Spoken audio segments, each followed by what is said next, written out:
नमस्कार, एनडीटीवी मध्य प्रदेश छत्तीसगढ़ देख रहे हैं आप। मैं हूं आपके साथ दीपक मिश्रा। मध्य प्रदेश में स्कूली शिक्षा को संभाल रहे हजारों अतिथि शिक्षक सरकार की वादा खिलाफी से नाराज हैं। दरअसल विधानसभा चुनाव से पहले वादा किया गया था कि उनको अव्यवस्था के भंवर से निकाला जाएगा, तनख्वाह दोगुनी होगी। लेकिन घोषणा के बाद दोगुना तो छोड़िए साहब, 4 महीने से रेगुलर वेतन भी नहीं मिल रहा है।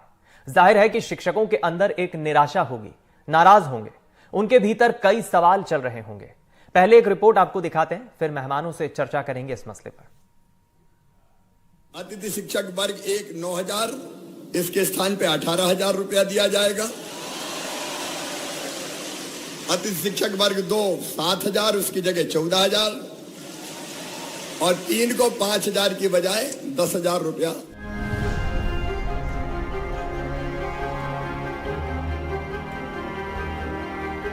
पांच महीने पहले नीतीश रघुवंशी खुश थे, तत्कालीन मुख्यमंत्री का वायदा मिला था, अब बस इंतजार है। भोपाल के पंचशील नगर के सरदार पटेल सरकारी स्कूल में बच्चों को अंग्रेजी पढ़ाते हैं। 7,000 मानदेय था, सोचा था दोगुना मिलेगा। हालात ये हैं कि 7,000 भी 4 महीने से नहीं मिले।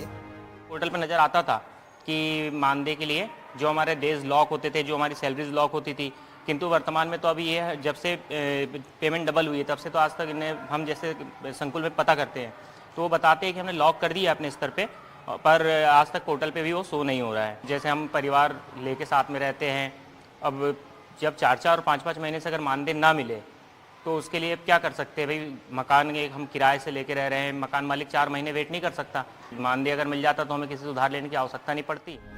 भोपाल के ही एक सरकारी स्कूल में वर्ग 1 की अतिथि शिक्षिका मयूरी चौरसिया की भी परेशानी एक जैसी है। 13 साल से अतिथि शिक्षक हैं, दोगुनी तो छोड़िए, मूल वेतन के लिए परेशान हो रही हैं। गवर्नमेंट कहती है कि वित्त विभाग ने रोक लगाई है, पर मुझे नहीं लगता रोक लगाई है तो अतिथियों पर ही रोक क्यों लगी है वेतन पर, उन्हीं को क्यों नहीं मिल रहा। उनसे ही काम करवाया जा रहा है, सभी को वेतन मिल रहा है, सिर्फ अतिथियों को नहीं मिल रहा। 5वां महीना लग गया है, हम लोग कितने परेशान हो रहे हैं। हमारा परिवार का गुजर हम कैसे कर रहे हैं, हमारा भी परिवार है, हम भी अपने परिवार के साथ रहते हैं, उनके लिए हम कुछ नहीं कर पा रहे हैं। सरकार हमसे काम बराबर ले रही है, टाइम पे स्कूल बुला रही है, टाइम पे काम करवा रही है, लेकिन वेतन नहीं दे रही है। बोला था वेतन वृद्धि करेंगे, वृद्धि तो ठीक है, वो पुराना वेतन ही हम लोग को नहीं मिल पा रहा है। हम लोग बहुत आर्थिक परेशानी से गुजर रहे हैं। राज्य में 72,000 से ज्यादा अतिथि शिक्षक हैं। स्कूली शिक्षा का जिम्मा लगभग यही उठाते हैं। आरोप है इनकी दिक्कत कोई नहीं समझता। लगभग 15 से 16 वर्षों तक मध्य प्रदेश के अतिथि शिक्षकों का वैसे भी हाल बुरा है। बहुत ही कम मानदेय पर वो स्कूलों में सेवाएं दे रहे हैं और काम से अलग होते होते भी अपने आप को असुरक्षित मानते आ रहे हैं। बावजूद इसके 15-16 साल तक बीजेपी कांग्रेस की सरकार रही, अब तक कोई भी फायदा अतिथि शिक्षकों को नहीं मिल पाया है। एकजुटता का परिचय देकर सरकार से मांग करते हैं कि वो हमारी मांगों को पूरा करे, वरना सरकार आने वाली लोकसभा में इसका खामियाजा भुगतेगी। सरकार कह रही है जल्दी समाधान होगा, वहीं विपक्ष का आरोप है कि ब्रांडिंग से फुर्सत मिले तब सरकार शिक्षकों की सुध लेगी। भाजपा जब से आई है, मुख्यमंत्री जी अपनी ब्रांडिंग में लगे, शिवराज की तरह झंडे बैनर पोस्टर में खर्च वहाँ हो रहा है। उनको अगर मानदेय की बात है तो पोस्टर के बजाय उन बहनों का ध्यान रखना चाहिए, उनको मानदेय। किसी भी योजना में कई वर्ग परेशान है, सतत संपर्क में है, तो इनको ब्रांडिंग से फुर्सत तो मिले। मैंने जब अपना टेक ओवर किया स्कूली शिक्षा विभाग को, तो हम लोगों ने बात की थी, इसमें उनके सैलरी को लेकर वित्त विभाग से कुछ आपत्ति लगी थी, उसके निराकरण में हम लोग काम कर रहे हैं। मैंने स्वयं एसीएस फाइनेंस जो है मनीष सिंह जी, उनसे बात की है और बहुत जल्दी हम उनका भुगतान करा। विधानसभा चुनाव से पहले अतिथि शिक्षकों की महापंचायत बुलाकर उनके मानदेय को 2 गुना करने का वादा किया गया था। 4 महीने बीत चुके हैं, 2 गुना तो छोड़िए, पुराना वाला रेगुलर मानदेय भी नहीं मिल रहा। अतिथि शिक्षक जिला शिक्षा अधिकारी और स्कूल शिक्षा मंत्री के दर के चक्कर लगाने को मजबूर हैं। इंतजार है कि खत्म होने का नाम नहीं ले रहा। कैमरा साथी राजू बाथम के साथ एनडीटीवी के लिए भोपाल से इजहार हसन खान। तो मध्य प्रदेश में अतिथि शिक्षकों की यह संघर्ष की लड़ाई कोई आजकल की नहीं है। यह लंबे वक्त से, बीते कई वर्षों से ये सभी लड़ाई लड़ रहे हैं, सरकार से बार बार मांग करते हैं। लेकिन इत्तेफाक देखिए कि साल 2023 में जब विधानसभा चुनाव हुए, उसके पहले शिवराज सिंह चौहान जो तत्कालीन मुख्यमंत्री थे, उनके बयान के बाद उम्मीद जागी थी। लेकिन एक बार फिर ठंडे बस्ते में मसला पड़ गया। 4 महीने से वेतन नहीं मिला, इसलिए अतिथि शिक्षक एक बार फिर परेशान हो रहे हैं। जो मेहमान हमारे साथ इस मसले पर आज डिबेट में चर्चा करने के लिए जुड़ रहे हैं, उनसे जल्दी से आपका तारुफ करा देते हैं। बीजेपी से प्रवक्ता है, नेता है पंकज चतुर्वेदी जी हमारे साथ जुड़ रहे हैं। पंकज जी, बहुत स्वागत है आपका। और कांग्रेस से प्रवक्ता, कांग्रेस नेता अभिनव बरोलिया जी हमारे साथ जुड़ रहे हैं। आपका भी बहुत स्वागत है अभिनव जी। और हम जल्द ही एक अतिथि शिक्षक संघ की आवाज बुलंद करने वाले मेहमान से भी जुड़ेंगे, अगर वो हमारे साथ कनेक्ट हो जाते हैं तो। सबसे पहले पंकज जी, चूंकि सत्ता में आपकी पार्टी है, मध्य प्रदेश में आपकी पार्टी की सरकार है, इसके पहले भी थी। वो बात अलग है कि 2018 में जब सत्ता परिवर्तन हुआ, 15 महीनों के लिए कमलनाथ की सरकार आई।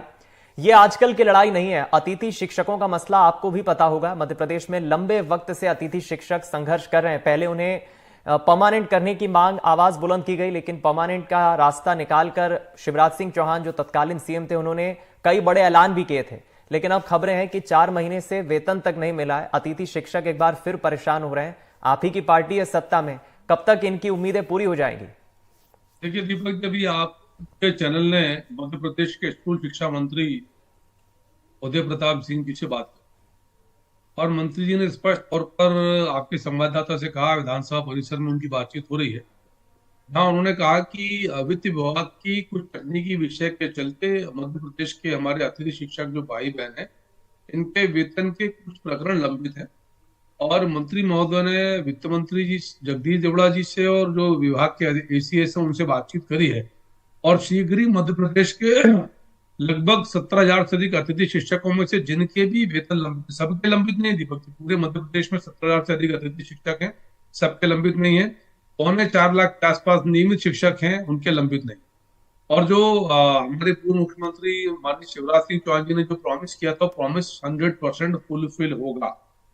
वर्ग 1 के शिक्षक यानी जिनकी पात्रता यूजी और बीएड है, जिनका वेतनमान पहले 9,000 था, बढ़कर 18,000 होगा।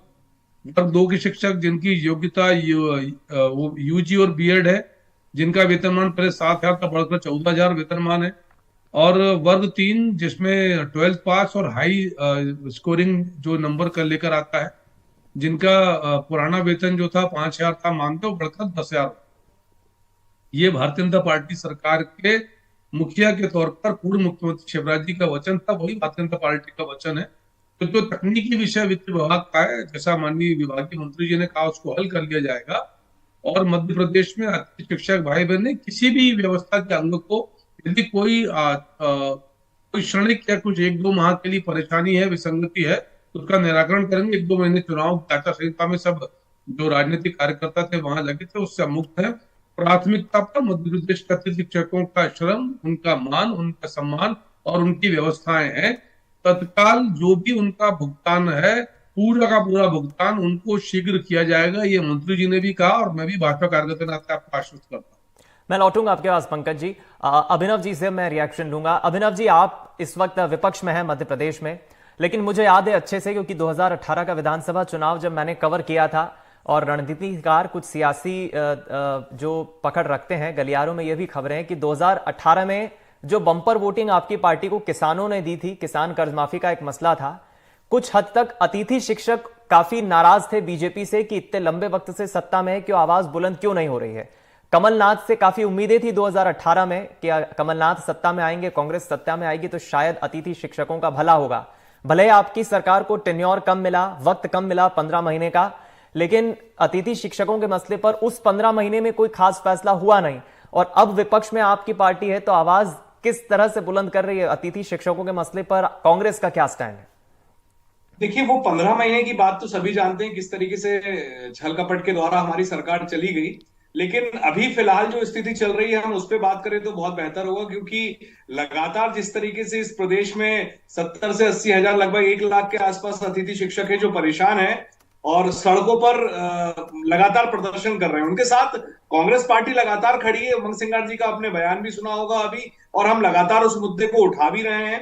लेकिन हम ये जानते हैं कि ये सरकार, मुझे ऐसा लगता है, सिर्फ इवेंट करना और इवेंट करके घोषणाएं करना और घोषणा के बाद भूल जाना लगातार। ये जो हमारे जो शिक्षक हैं, ये सरस्वती जिस तरीके से जनता के बीच में और बच्चों के बीच में सरस्वती माता की पूजा करते हैं और बताते हैं कि हमें ज्ञान की जो बात बताते हैं, आज उनके साथ ये छल कर रही है सरकार। तो ये तो सब देख रही है जनता, लेकिन 4 महीने से उनको तनख्वाह भी नहीं मिली है। ये अभी सुना मैंने, दो लोगों की बाइट सुनी मैंने, तो उसमें आप सोचिए उनका घर का खर्चा कैसे चल रहा होगा। 4 महीने से आपको अगर तनख्वाह नहीं मिले, या पंकज जी कोई काम करते हैं अगर उसमें उनको पैसा नहीं मिले 4 महीने से, तो उनके घर की माली हालत क्या हो जाएगी। एक मिडिल क्लास से भी लोअर मिडिल क्लास परिवार की स्थिति क्या होगी, ये आप, हम और जो दर्शक सुन रहे हैं वो भी समझ सकते हैं। यही अन्याय की बात हम लगातार उठा रहे हैं कि ये अन्याय जो भारतीय जनता पार्टी कर रही है, इस अन्याय के खिलाफ हम लगातार आवाज उठा रहे हैं। हमारा नेता राहुल गांधी जी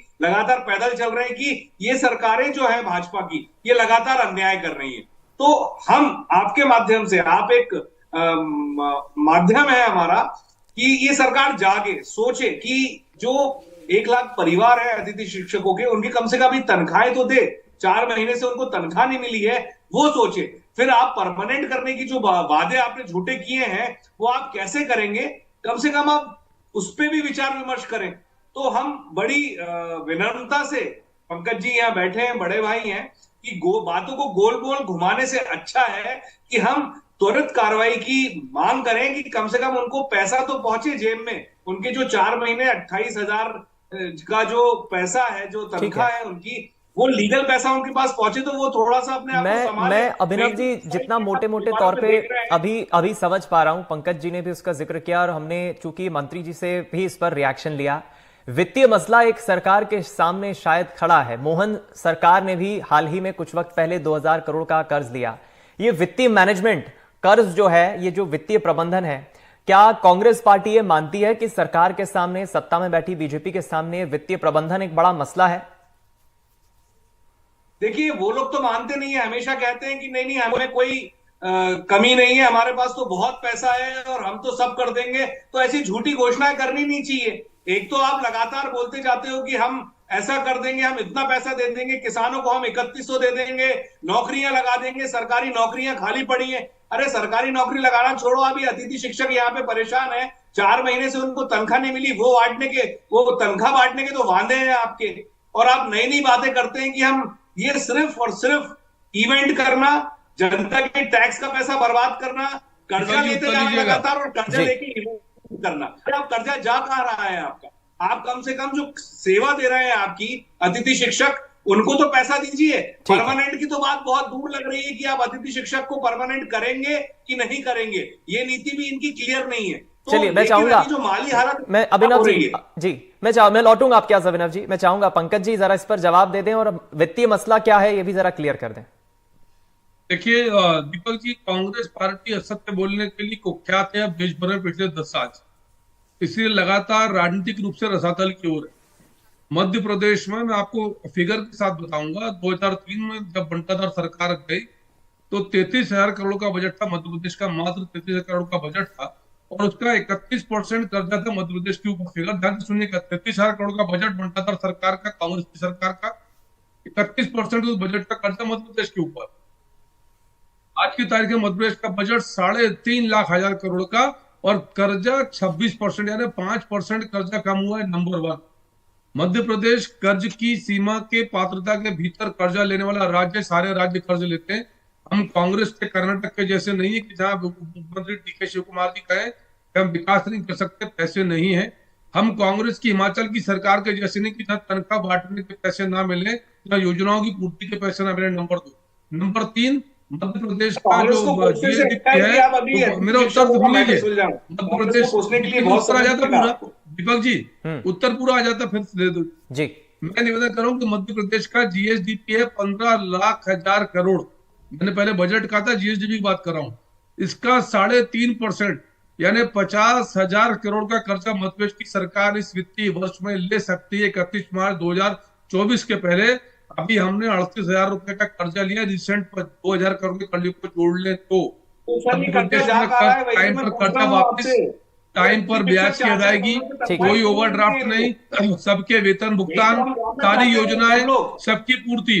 ये कोई अन्य तकनीकी विषय है जिसके चलते इनकी, हमारे इन भाई बहनों की सैलरी, जैसा विभागीय मंत्री जी ने कहा, वो हर हाल में शीघ्र सब अतिथि शिक्षकों का वेतन जी जो 2-3 महीने का रुका हुआ है उसका भुगतान तय है, सुनिश्चित होगा, किसी भी मूल्य पर होगा। चलिए उम्मीद करते हैं पंकज जी की बातें सुनकर थोड़ी उम्मीद जागती है कि जल्द ही पैसा मिल जाएगा अतिथि शिक्षकों का रुका हुआ। कांग्रेस और बीजेपी के अपने अपने तर्क हैं, राजनीति भी इस मसले पर कही हुई है, लेकिन अब चलिए दो और मेहमान हमारे साथ जुड़ गए। हमारे साथी भोपाल से संवाददाता इजहार भी जुड़ गए हैं और दूसरी तरफ अतिथि शिक्षक समन्वय समिति के मध्य प्रदेश के प्रदेश अध्यक्ष सुनील सिंह परिहार जी भी हमारे साथ जुड़ गए। सुनील जी, आपसे मैं समझना चाहूंगा क्योंकि आप लंबे वक्त से उन तमाम लाखों अतिथि शिक्षकों की आवाज उठा रहे हैं और ये आजकल का मसला नहीं है, बीते कई सालों से आप आवाज उठा रहे हैं। आपकी पीड़ा, आपके दर्द को मैं कुछ हद तक समझ सकता हूं क्योंकि कई वक्त से वेतन भी नहीं मिला है, आश्वासन मिला है, कांग्रेस कहती है हम आपके साथ है, बीजेपी कहती है हम आपके साथ है, लेकिन आज की तारीख तक चूंकि अमली जामा पहना नहीं है। ये वादा जो है शिवराज सिंह चौहान तत्कालीन सीएम ने उस वक्त किया था, लेकिन अब तो सरकार बदल गई है, बीजेपी सत्ता में है। आपकी ये लड़ाई कहां तक रंग लाई? सबसे पहले तो मैं एनडीटीवी चैनल परिवार को धन्यवाद देता हूं। आपने अतिथि शिक्षकों के मुद्दे को उठाया। मैं आपको बताना चाहता हूं, चाहे भारतीय जनता पार्टी की सरकार हो या कांग्रेस की सरकार हो, अतिथि शिक्षकों को सिर्फ आश्वासन मिला है, धोखा मिला है, वादा खिलाफी मिली है। हम कांग्रेस की सरकार में भी लगातार प्रयास करते रहे कि अतिथि शिक्षकों का भविष्य सुरक्षित किया जाए, लेकिन माननीय कमलनाथ जी ने उस समय अतिथि शिक्षकों के हित में कोई निर्णय नहीं लिया।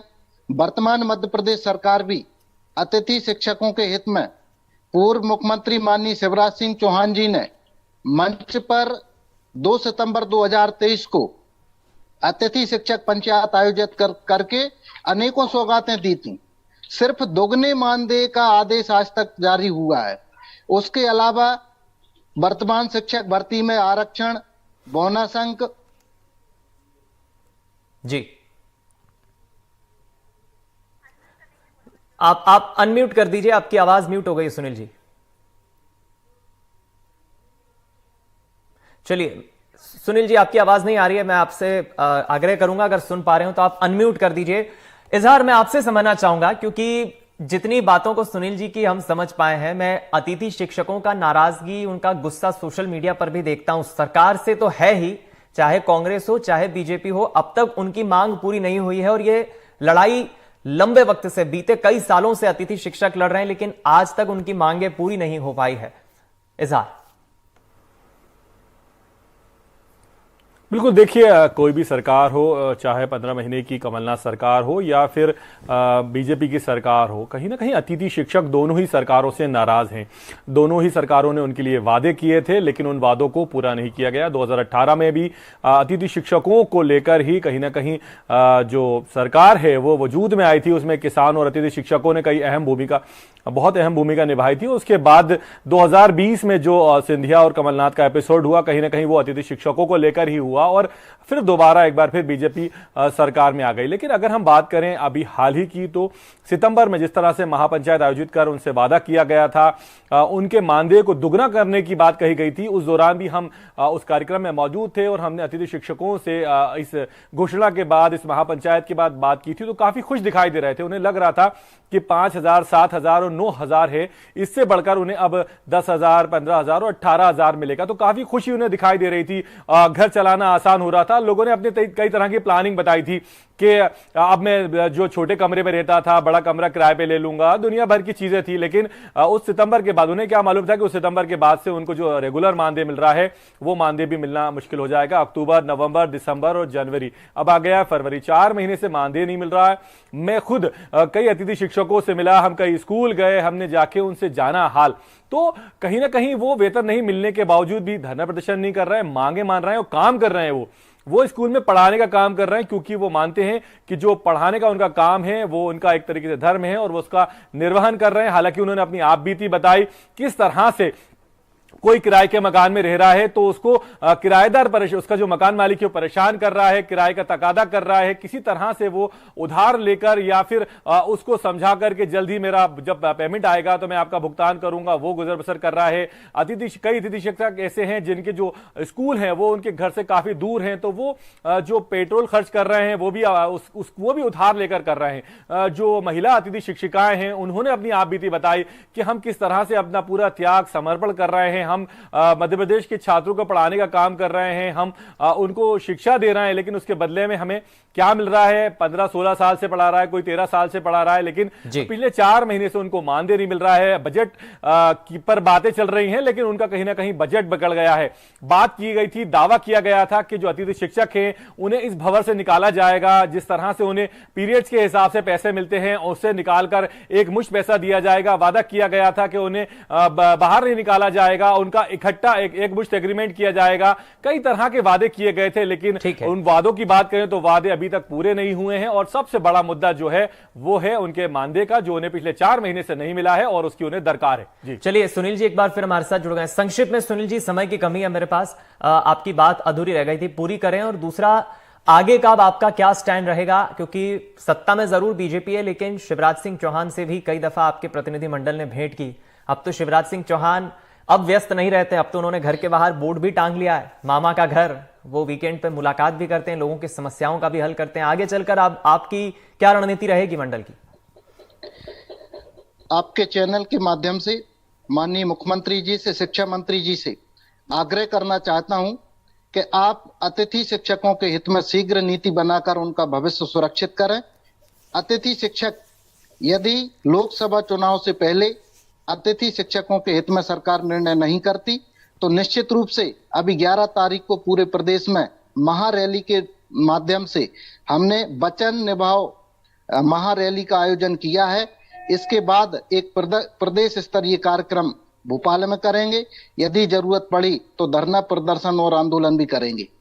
चलिए, बहुत शुक्रिया आपका हमारे साथ जुड़ने के लिए, सभी मेहमानों का। पंकज जी बहुत शुक्रिया, अभिनव जी आपका भी शुक्रिया, सुनील जी शुक्रिया। तो हमने अतिथि शिक्षकों के इस मसले पर आज चर्चा करने की कोशिश की राजनीतिक मेहमानों से, और जो खुद प्रतिनिधि मंडल आवाज उठा रहे हैं अतिथि शिक्षकों का, उनसे राय जानने की कोशिश की। उम्मीद करते हैं कि जल्द ही रुका हुआ पैसा अतिथि शिक्षकों का सरकार जारी करेगी और अतिथि शिक्षक जल्द खुश होंगे। फिलहाल इस खास चर्चा में इतना ही। खबरों का सिलसिला जारी है, दीजिए इजाजत, नमस्कार।